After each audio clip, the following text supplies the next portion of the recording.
Thank you ever so much, Tom. Okay, we've got one final session before we go into a small break. So, Niamh, what is the last session we've got before a small break? Okay, so time for that last session now before the quick break that we have. It's all about Origin ISBAs. To answer cross-media measurement, to hear more about it, here to chat with Omar Oakes, he's going to come back and be a brilliant mediator for us again, is the brilliant Phil Smith, Director General at ISBA.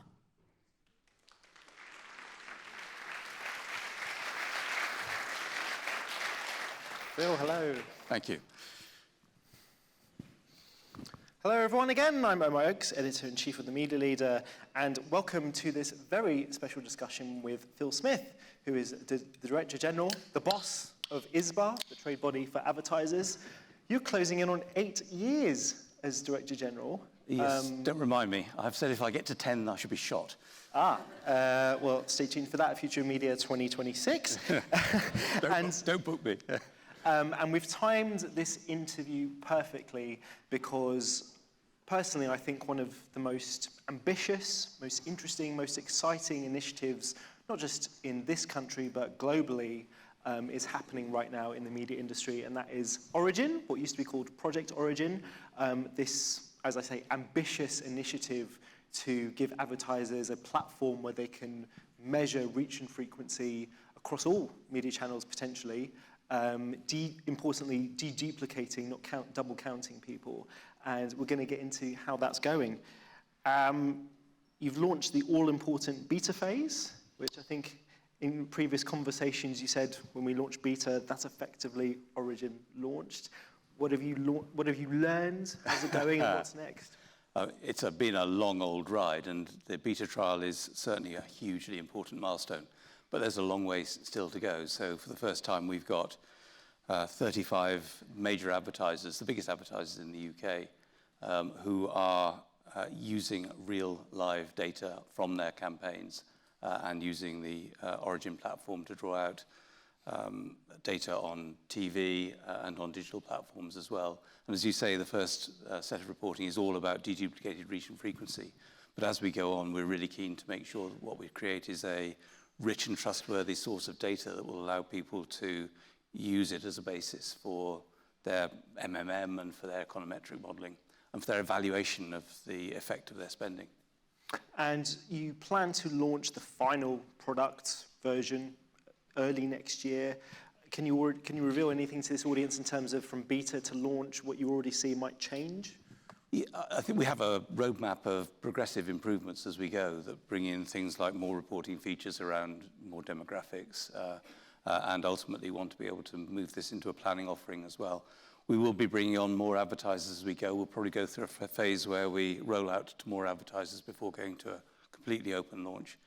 Precise timings on that TBD. But so far it's going well. It's taken a while to get there. As I say, there's going to be many twists and turns, I'm sure, before we finish. Yeah, and of course, what's important about this beta is Origin is using real data for the first time, as opposed to using synthetic data in previous versions. But it doesn't have Barb for TV data. Why is that? Explain to the audience how that's come about. Sure. Let's peel back a bit. We always designed Origin to be compatible with existing joint industry currencies, and we should say, Origin has never been designed to be or to replace a currency. It's not used for trading purposes. The use cases are all about planning, reporting, and evaluation. And we have been in ongoing discussion with Barb, continue to be in discussion with Barb, about being able to ingest Barb data alongside Origin. But there are some issues when it comes to the way in which Barb issues its licenses and the requirements it places for audit that have meant we haven't reached that agreement, at least at this stage. So as we launch and as we go into the beta phase, what we've been using is our own linear TV data from our 2,500 home Kantar panel. It's allowed us to surface TV data at a second-by-second basis, and we continue to work with agencies, with the IPA, hopefully with Barb as well, on ways in which we can bring Barb in alongside Origin, potentially even in a partial way, because we know that quite a number of advertisers and agencies want to be able to see Barb data alongside Origin data as we go forward. I mean, would it be fair to say, I mean, how much pressure are they putting on you to get an agreement with Barb to have that data in there? There's quite a considerable amount of discussion going on, let's put it that way, between ourselves and the agency community. It would be fair to say that what we are doing, though, is very much in line with the framework that's been produced by the World Federation of Advertisers. It's been advertisers who've been demanding the things that we've built into Origin. And that's where that tension occurs. So if I just stand back for a moment, those people who come from a background which is about currency measurement, where historically the real creed has been apples with apples, come to this with a different set of views from those who are really hell-bent on evaluation, where what they're really looking for is richness in the data and granularity. And that's one of the reasons why we have sticking points around things like all measurable impressions, which we absolutely need to fulfill the WFA framework, and which are essential when it comes to any kind of cross-media comparisons, where by definition you're talking with apples against pears. So the use cases tend to put that tension into the conversation, but I'm hopeful that we can get to some area of compromise. I mean, it just so happens that there's an op-ed from Barb CEO Justin Sampson in the Media Leader. It's published this morning. I won't quote from it because it's only just been published. It wouldn't be fair to do that. But I think there is this question around why, you mentioned the issues with Barb deciding how its data is used. It says that it doesn't want its data to be used alongside other measurements standards which don't fulfill the Media Rating Council MRC standards, which is minimum 2 seconds viewed in 50% of the screen, etc. I mean, without getting too much into the detail in the limited time we have, do you understand the point that broadcasters, for example, might think it's unfair to have high impact TV impressions in a platform measured alongside? Let me say two or three things to that. I mean, the first is to say fair and objective measures are absolutely critical to Origin. And we have built in the MRC 2 seconds as a default standard when it comes to video reporting. The second thing I would say is that if you look at the status quo, all kinds of planning systems are being used currently with a very non-transparent use of apples with pears comparisons in the way in which reach and frequency estimates are being put together. What I'm saying we're doing is building in a level of transparency into the granularity that we're reporting that will allow people to be able to make judgments on the value that comes from high attention media where you have high completion rates versus those where you have lower completion rates. So in the Origin system at beta, we will have the MRC 2 seconds as standard. There will be completed views for linear TV as well as for YouTube. And you will be seeing custom metrics as well for partially completed views. Now, our view is that people using that data will be able to make much better judgments on what is adding value in their campaigns. Sorry. Sorry to interrupt. So that's interesting. So you mentioned the custom metrics as opposed to completed views and minimum 2 seconds. So are there advertisers or agencies who are actually asking for this data that they want to see that, if I might say so, lower level of standard? I was on a call last week with one of the biggest advertisers in the world who not only wants to see those cuts, but also wants to see everything at a second-by-second level of granularity because they believe it will feed their analytics in a much more powerful way. Okay. You mentioned before that Origin is not meant to be seen as a currency, but won't it effectively be seen as a currency, used as a currency, if advertisers, agencies are using Origin to make trading decisions? The use case is most explicitly not trading. Barb sits there as the basis on which TV is traded, has done for a long time. Our data is not intended to be used in direct conflict with Barb. It is there for planning, reporting, and evaluation use cases. So, we've talked about deduplicated reach and frequency from total TV across into platforms. We've talked about the need for a really rich source of data that can be used to drive better econometrics, better MMM. Those are the kinds of use cases that don't have a conflict with day-to-day trading at all. And one more plug for the Media Leader. A very good piece by Sam Taylor, who was on the panel I was with earlier. The headline of the piece was Origin is not a currency, shouldn't be seen as a currency. Another very interesting piece worth reading.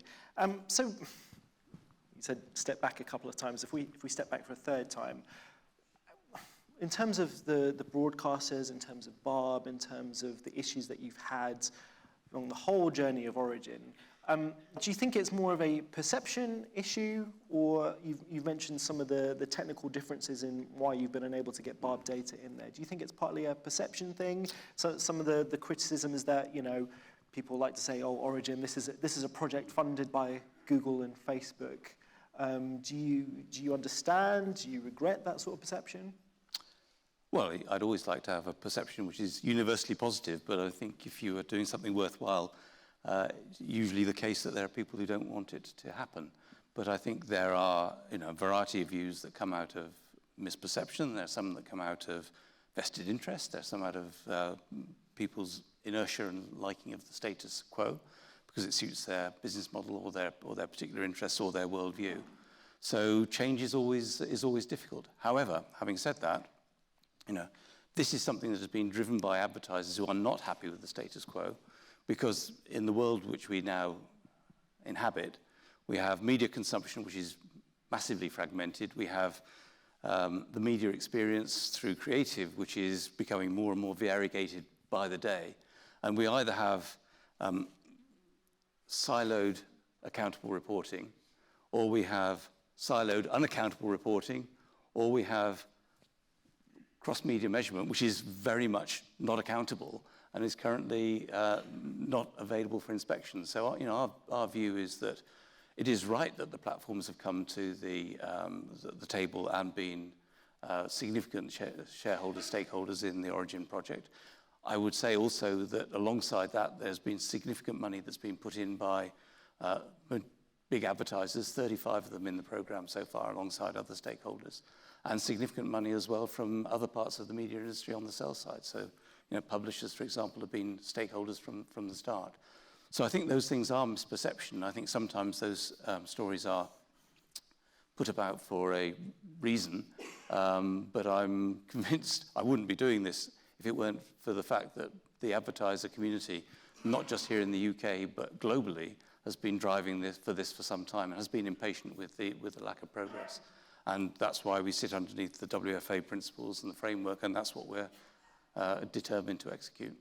Yeah, I mean, you bring up two very important things. I mentioned at the start of the conversation that personally, I find this one of the most interesting stories in the media industry today, because number one, you talk about Facebook, Google, Meta, Alphabet, actually getting them to lift the lid on their walled gardens, getting to share that data for the first time, very interesting. And also the whole WFA North Star, this is something which could be replicated in different markets as well. So, you know, the UK very much leading what could become a global effort to do cross-media measurement properly.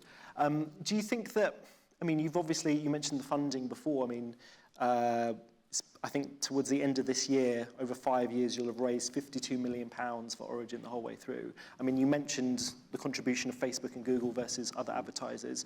What percentage, can you tell the audience, what percentage is Facebook and Google funded so far? We're not revealing that particular number, but the numbers that have been coming out of the buy side have grown significantly over time. So we're looking at funding from the advertiser community this year, you know, which will be of the order of £3-4 million towards an overall project which will be around the £20 million mark in the year. So, you know, that gives you some order of magnitude, and, you know, and there are other funders in there as well. Now, having said that, let's go back for a moment. This is not easy technically. It's one of the reasons why the work that we're doing embeds open source software that's being created under the WFA's mantle through a project called Halo, and that will be used in other markets. Privacy is key to what we are trying to do here, so we're using the best of panels, Kantar panel, to calibrate rather than to be the source of measurement. But from that calibration, we're bringing in first-party data at scale for in-home and out-of-home consumption from platforms and from publishers over time, which allow us to create that measurement. And it's the bringing that in a privacy-safe way so that we're not using the first-party data within the measurement. That's one of the really, really big challenges. So that's why it's been such a big, a big journey, and we've had great support from platforms, from Kantar, from Accenture as well, who've done the infrastructure, the integrations, and the user interface. And while that's a big sum of money to have spent in the UK, the intent is very much that this becomes something that is going to be capable of being scalable much more quickly and at much lower costs as we go from market to market. We're already seeing those synergies as we work with our colleagues in America in the ANA, who have a project called Aquila that uses the same common components and is built around the same architecture. Again, driven by a very common set of advertisers who are looking for the same set of results and that same level of granularity. Yeah, and you mentioned just now the technical aspect of this. You use this virtual ID model, don't you? And the key thing about Origin, it's deduplicated reach and frequency measurements. I mean, how have you managed to achieve that? How did you build it? Who built it for you? Yeah, so the virtual ID model comes out of the Kantar 2,500 household panel, which creates a virtual ID model of the entire population of the UK. And it's that model that is used within the Halo software to interface with the platform data to bring back that platform first-party data, which is matched to the virtual IDs, in a way that's matched to the virtual ID rather than matched to the real individual. And that is then put through multi-party computation to ensure no risk of identification occurs, and then combined to give you that deduplicated reach and frequency. So the simple way to think about it is the first-party data stays with the platforms, the impressions are matched with the virtual IDs, it's those that come back into our system for matching. Yeah, because it's been suggested that Google's had a heavy hand in building that virtual ID model as well. Is that fair to say, or is that another misperception? Well, Google has been a contributor of engineering, as have other tech platforms as well. The code is open source. The whole system is going to be subject to audit and verification. So we will see. But if you wanted to go to some of the best software engineers in the world to build something which is difficult, who would you talk to? Yeah. So as we look ahead to Origin launching next year, I mean, it's been, it's fair to say that it's kind of taken up a lot of your bandwidth and headspace during your nearly 8 years as Director General of ISBA. Was there anything you would have done differently? Well, apart from not starting in the first place. No. Really? This was something that my members asked us to do, or asked me to do, pretty much on day one of my tenure. So even though Origin was officially launched in 2019, our work on it started in 2017 and in earnest in 2018. So it's been a long journey. But as you say, it's one of the most interesting things that you're following. It's been incredibly interesting and rewarding and sometimes frustrating at the same time. But change is never easy. I wish we had more time, but we don't. For now, thank you so much, Phil Smith. Please, big hand. Thank you.